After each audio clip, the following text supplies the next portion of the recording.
안녕하세요. 행복합시다 시즌 1 저희 9번째 테마 신제도주의 되겠습니다. 신제도주의 어렵죠? 여러분 어려운데요. 제가 한번 깔끔하게 한번 정리를 해보도록 하겠습니다. 여러분 신제도주의 요 그림 하나 만드는데 제가 몇 년이 걸렸냐면요. 1년 반, 2년이 걸렸습니다. 요거 하나 만드는데 요거 하나 만드는데 그 다음에 이제 나머지들도 이제 한번 정리를 해보실 건데 여러분 옛날 제도 일단 요거부터 봐요. 옛날 제도주의가 이제 우리 베버의 제도론, 우리 베버의 관료제 이런 걸 말해요. 우리 여기가 이제 사이몬한테, 행태주한테 왜 비판을 받았냐면 너희는 검증되지 않았잖아 라는 겁니다. 그러니까 행태론 입장에서는 옛날에 뭐 과학적 관리론, 뭐 인간관 이런 거 전부 다 그럼 뭐 능률성이 높아진다는데 몇 프로가 올랐는지 검증했니?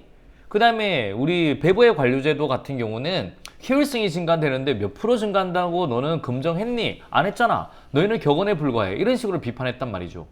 그럼 행태주의 입장에서는 딱 검증하고 증명한 다음에 싹 일반적으로 적용시킵니다. 그러니까 이제 나중에 신제도주의가 이제 우리 80년대 이제 이때 나온 거죠. 오일 시약을 통해서 이제 나는 이제 인간을 연구했으니까 이런 문제가 생기니까 다시 제도를 한번 보겠다라고 나오는 겁니다. 그래서 이제 너희는 너무 단순해. 어떻게 다 획일적으로 적용하니? 이게 문제인 거예요. 우리는 제도를 통해서 제도가 어떻게 만들어지는지, 제도가 어떻게 유지되는지, 제도가 어떻게 동용화되는지, 변하는지 이걸 설명하겠어. 다양하게. 그래서 이런 다양한 학문적 관점에서 들어가겠어 라고 하는 겁니다. 자, 그리고요. 한번 보면 옛날에 구제도주의는 뭐냐면 요것만 말했습니다. 구제도주의. 잠깐만요. 옛날 구제도주의는 요거였어요. 제도만 하면 인간은 제도한테 영향을 받는다. 그래서 빨간 요 제도가 여기에 해당되는 거예요. 그러니까 옛날엔 그러면 요 제도만 연구하면 돼요. 사람은 관료제에 그렇잖아요. 지시받습니다. 그럼 이 제도만 연구하면 되는 거라고요. 그런데 오늘날은 요 공식적인 제도뿐만 아니라 요 비공식적인 규범, 요 부분 있죠. 요까지도 확대가 된 거예요. 그리고 제도가 인간한테 영향을 미치지만 행위자가 제도한테 영향을 미칠 수도 있는 거예요. 그러니까 오늘날은 제도도 연구하지만 행위자도 같이 연구하는 겁니다. 거시, 미시 같이 연구해야 되는 거예요. 요게 이제 구제도론과 신제도주의의 차이가 이거죠. 아시겠어요? 두 개 그림 딱 생각하시면 되는 겁니다. 이렇게 보시고 이제 밑에 내용 한번 보시겠습니다. 역사학적 제도주의는요. 그림을 그리면 이렇게 그리면 돼요.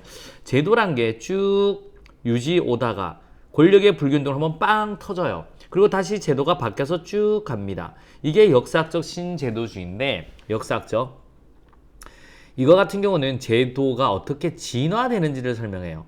여기는 제도가 한번 옛날 같은 관료제죠. 관료제가 쭉 왔다고요. 경로우전성입니다. 근데 이렇게 한번 설명할게요. 우리나라 우리 정치 현상하고 국가 대한민국하고 정치 현상 비교할게요. 노무현 대통령 때는 갑자기 대통령이 되셨잖아요. 권력이 불균형이었습니다. 그러니까 이제 안 되겠다 싶어서 우리 행정부를 장악하기 위해서 고위공무원단 제도를 가져왔죠. 여기서 이제 왔다 갔다 할 수 있는 고위공무원단 가져왔습니다. 그래서 이제 행정부를 장악하게 되죠. 그래서 이제 지금까지 쭉 오는 거잖아요. 경로우전성, 제도의 지속성, 권력의 불균형 바뀌고 제도가 진화돼서 쭉 가는 겁니다. 이렇게 설명하는 게 역사학적 신제도주의에서 설명할 수 있는 거고요. 그 다음에 사회학적 신제도주의에서는 왜 제도가 비슷해지는지를 설명해요. 지금 제도가 비슷해지는지를. 동영화를 설명하죠.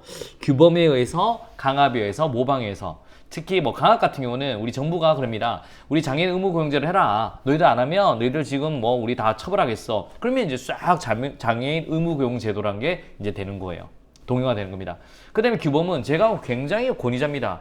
우리 나중에 AI는 이래야 돼 라고 하면요. 모두 다 그 제도가 따라하는 거예요. 그런 게 이제 규범적으로 동영화 되는 거고요. 선진국에 우수한 거를 후진국이 모방해서 제도가 비슷해집니다. 그걸 이제는 우리 모방으로 동영화 된다라는 겁니다. 이런 사회에서는 우리 이제 어떻게 제도가 동영화, 유사해지는지를 설명하는 거고요. 우리 합리적 선택의 신제도주의는 합리적은 제도가 어떻게 만들어진지를 설명하는 거예요. 여러분 옛날 우리 주인 대리인론 배웠죠? 주인 대리인.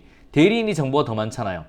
맞죠? 그래서 이제 막 9시 50분, 10시까지인데 9시 50분에 주문 안 받고 이러잖아요. 오케이. 이런 인간의 이기적인 행동을 어떻게 하냐면 계산해 봅니다.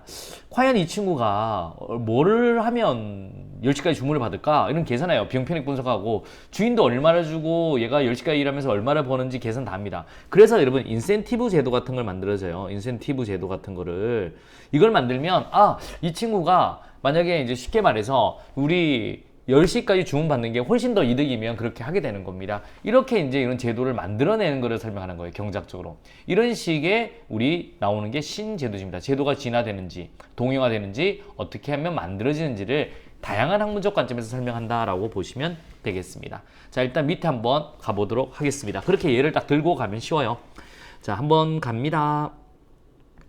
갈게요. 자, 우리 역사적 제도주의는 역사적 맥락, 경로전성. 그래, 경로전성 가다가 역사적 맥락에서 설명합니다. 노무현 대통령. 그래서 권력의 불균형 빡 바뀐다. 그래서 제도가 진화의 산물이다. 그래서 역사학적은 경로전성, 역사적 맥락. 그래서 우리 외부 충격, 권력의 불균형으로 제도가 딱 바뀌었죠. 그래서 이제 다시 쭉 간다. 진화의 산물이다. 선호는 매생적 선호예요. 국가 안에서, 그 역사적인 국가 안에서, 그 안에서 선호가 만들어지는 겁니다. 그래서 이거는 또 국가랑 정치 체제를 연구하니까 거시적이라 보시면 돼요. 분석 단위가 국가입니다. 오케이? 그래서 이런 사례 연구해보고, 나라 간 비교도 해보고, 귀납적이고, 방법론적 총체주의입니다. 왜? 거시적이라서. 자, 사회학적 제도주의 한번 보도록 하겠습니다. 사회학입니다. 역시 이거는 제일 좀 넓은 의미예요. 상징체계, 사회문화. 이게 제도로 보는 거, 넓게 보는 겁니다. 선호도 역시 내생적 선호예요. 사회 안에서 선호가 만들어지는 겁니다. 역시 여기서는 사회 안에서 만들어진다. 그러니까 이제 여러분 우리 아시아권, 유럽권 그 안에서 선호가 또 달라지는 겁니다. 그리고 제도란 건 여기서 뭐 주어진 것이에요. 넓게 제도는 주어진 것으로 봅니다. 여기는 개인이 제도를 못 바꿔요. 사회학적 제도주의에서는. 그리고 거시적이죠. 이게 더 넓어요. 사회문화와 상징이니까 우리 역사적 제도주의보다는 범위가 더 넓습니다. 그리고 이건 사회의 분석 단위고 왜 제도가 동형화되는지, 한국가 아니라 사회에서 동형화되는지, 정당성을 얻어서 동형화된다라고 보시면 돼요.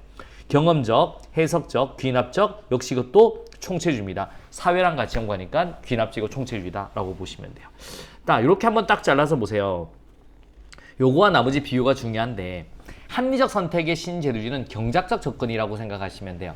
그래서 제도란 건 개인의 합리적 계산, 그 다음에 여기서 제일 중요한 게 이거예요. 외생적 선호라는 거. 이게 중요합니다. 외생적 선호. 이게 뭐냐면 인간은 효용극대를 추구하기 위해 태어난 거예요. 태어날 때부터 뭐를 추구한다? 효용극대를 추구한다 라고 보시면 돼요. 외생적 선호를 강조한다. 그래서 제도를 만드는 거예요. 인센티브. 왜냐하면 비용 편익 분석, 개인의 전략을 분석해서 개인을 다 분석하는 거예요. 개인, 비용 편익, 전략 분석해서 어떻게 하면 이기주의를 막을 수 있을까? 이렇게 해서 제도를 만드는 것이라고 보시면 되고 개인을 연구하죠. 경쟁을 해서. 그래서 미시적, 연역적, 방법적 개체주의. 그래서 합리적 선택의 신제도주의랑 나머지랑 딱 구분이 되잖아요. 그래서 이거를 굉장히 머릿속에 비교 대조해서 잘 집어넣는다라고 보시면 되겠습니다. 어려운 내용이에요. 이 어려운 내용을 이렇게 깔끔하게 한번 정리를 했습니다. 수험적으로. 이거 좀 더 길게 정리하시면 또 좋겠지만 딱 이렇게 보셔도 문제 푸는 데는 지장이 없습니다. 바로 문제를 한번 보도록 하겠습니다. 자, 신제도주의에 대한 설명으로 옳지 않는 것은요. 여러분 신제도주의죠? 뭐라고요? 신제도주의입니다. 옛날 제도는 요것만 생각했어요. 근데 오늘날에는 요것뿐만 아니라 이런 것들도 제도에 포함된다. 신제도주의니까 딩동댕동 되겠습니다. 갑니다. 역사학적 제도주의는 제도가 경로의존성을 따른다고 본다. 딩동댕동 맞습니다. 경로의존성을 따른다. 역사적 제도주의는 경로의존성. 그 다음에 사회학적 제도주의는 적절성이 넓보다는 결과성. 노노노노. 여러분 사회학은 정당성, 적절성을 중요합니다. 그러니까 적절성의 논리를 더 강조한다라고 보시면 돼요. 왜냐하면 정당성이나 적절성이 있다고 해야지만 동용화가 되거든. 합리적 선택 제도주의는 제도가 합리적 행위자의 이의적 행태를 제약한다. 그래서 우리 알바생이 주문 받잖아요. 인센티브 제도 같은 걸 통해서 딩동댕동 맞습니다. 정답은 몇 번? 3번이 되겠습니다. 어려움이 없다. 가보도록 할게요. 자, 2번 가보도록 하겠습니다. 자, 신제도주의 이론에 대한 설명으로 옳지 않는 것은요? 라고 하셔야 됩니다. 자, 신제도는 원자된 개인이 아니라 제도나 맥락 속에서 전개되는 개인 행위에 초점을 맞춘다. 맞습니다. 그래서 제도와 개인을 같이 보는 거죠. 원자된 개인이 아니라 제도나 맥락 속에서 전개되는 개인 행위에 초점을 맞춘다. 딩동댕동. 신제도주의는 제도는 독립변수일 수도 있고 종속변수일 수도 있다. 맞습니다. 그림 그렸죠. 우리 어떻게 그렸습니까? 이 제도를 통해서 행위자한테 영향을 미칠 수도 있고 행위자도 제도에 영향을 줄 수 있는 거예요. 그래서 우리 제도는 기본적으로 독립변수이고 여기서는 종속변수가 되는 거예요. 맞는 말 되겠습니다. 됐죠? 합리적 선택 신제도주의 머릿속에 경제학 생각하면 됩니다. 행위자의 선언은 개인들 간의 상호작용. 노노노노노노노노. 여러분 선언은 어떤 선언이에요? 태어날 때부터 효용극대를 추구하는 외생적 선호다라고 보시면 돼요. 상호작용을 통해 형성되는 거 아니다라고 보셔야 됩니다. 자, 갑니다. 역사적 신제도주의는 전체주의 입장을 취하며 중범위 수준에서 분석을 수행한다. 맞습니다. 그래서 방법적 전체주의죠. 거시적이죠. 중범위 수준. 그래서 우리 쉽게 말해서 뭐 80년대는 90년대는 이렇게 설명합니다. 정답은 몇 번? 3번이 되겠습니다. 자, OX로 한 번 더 가보도록 하겠습니다. 가볼게요. 신제도주의 접근 방법에서는 제도를 공식적인 구조나 조직 등에 한정하지 않고 비공식적인 규범 등도 포함한다. O예요, X요? O 되겠습니다. 그래서 우리 제도를 여기에서 이렇게 됐다라고 설명했죠? 그래서 공식적인 것뿐만 아니라 요즘에는 뭐다? 비공식적인 규범 등도 포함한다. 맞는 말 되겠습니다. 자, 사회학적 신제도주의는 경도전적인 사회적 인관계를 강조한다. 하지만 특정 제도가 급격한 변화에 의해 중단될 수 있는 가능성을 인정한다. O, X, X 되겠습니다. 이건 뭐예요? 여러분 쭉 오다가 제도가 그 다음에 권력의 불균으로 땅 바뀌었다가 다시 바뀌어서 쭉 간다. 이거는 사회학적이 아니라 역사학적 신제도주의입니다. 아시겠습니까? 계급제 가다가 노무현 대통령 와서 이제 우리는 쉽게 말해서 우리 고위공무원 제도가 들어왔다. 나중에로 보시면 되죠. 자, 3번 되겠습니다. 합리선택 신제도에서는 개인 제도를 개인들 간의 선택적 균형에 기반을 둔 제도적 동용화 과정의 결과물로 본다. O예요? X예요? 여러분 요거는 O라고 하셔야 됩니다. 여러분 동용화 말에 너무 탁 치지 마시고요. 합리선택 신제주의에서는 제도를 개인들 간의 선택적 균형이죠. 경작적으로 기반을 둔 제도적 동용화 과정의 결과물로 본다. 그래서 이제 우리 인센티브 제도 같은 게 좀 잘 이제 퍼지잖아요. 왜냐하면 이제 계산했을 때 인센티브 제도 같은 거를 이제 쫙 다 만들어진다. 비용 편익 분석에서 이런 식으로 선지 한번 봐두시면 되겠습니다. 자, 한번 가보도록 하겠습니다. 키워드로 한 번 더 갈게요. 무슨 제도주의에서 제도는 경도전성과 관성적인 성향으로 인해 새로운 환경의 변화에 적절히 대응하지 못할 수도 있다. 요거는 뭐예요? 우리 경도전성, 관성, 역사적 신제도주의 되겠습니다. 역사적 신제도주의. 역사적 상관없어요. 역사적 신제도주의 되겠습니다. 경도전성, 바뀌어. 쭉 가. 또 이렇게 보시면 되고. 무슨 신제도주의는 경제적 효율성이 아니라 사회적 정당성 때문에 새로운 제도적 관행이 채택된다. 뭘까요? 여기서 키워드는 요거죠? 여러분, 사회학적 신제도주의 되겠습니다. 사회학적. 그래서 동영화 되는 걸 설명하죠. 정당성. 오케이? 자, 사회학적 신제도에서는 정부의 제도 개혁에 선진국의 제도를 도입하여 적용한다. 여기서 중요한 거는 선진국의 제도를 저렇게 하면 좋겠네 라는 거예요. 그러면 이제 요거는 어떤 동영화가 이루어집니까? 강압이에요? 규범이에요? 모방이에요? 모방적 동영화에 대한 얘기다. 선진국 나오면 무조건 모방적 동영화예요. 모방적 동영화의 얘기다 라고 머릿속에 딱 넣어두시면 되겠습니다.